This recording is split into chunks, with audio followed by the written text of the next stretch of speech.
পেঁয়াজ রসুন ছাড়া নিরামিষ মটন রান্না করেছেন কোনোদিনও? একবার এইভাবে করে দেখুন, দারুণ লাগবে।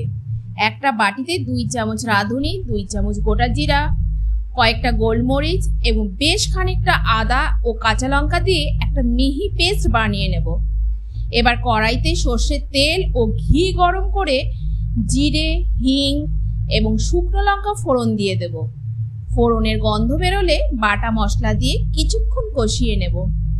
এবার এর মধ্যে 2টো টমেটো কুচি দিয়ে দেব এবং ধুয়ে রাখা 800 গ্রামের মতো মটন দিয়ে মশলার সাথে ভালোভাবে কষিয়ে নেব।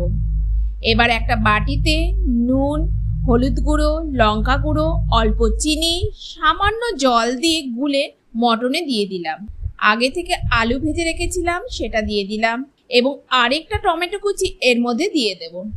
মটনটাকে হাই ফ্লেমে কষাতে হবে। প্রায় 15 থেকে 20 মিনিট কষানোর পর গরম জল দিয়ে মাংস ভালোভাবে সেদ্ধ হওয়া পর্যন্ত রান্না করব।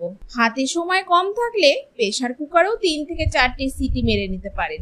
দেখবেন মাংসটা খুব ভালোভাবে সেদ্ধ হয়েছে। পেঁয়াজ ও রসুন ছাড়াও যে এত সুন্দর মটন রান্না করা যায় তা একবার না করলে বুঝতে পারবেন না।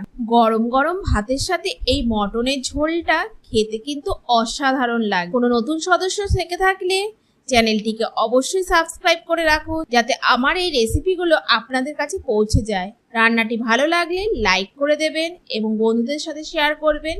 ধন্যবাদ।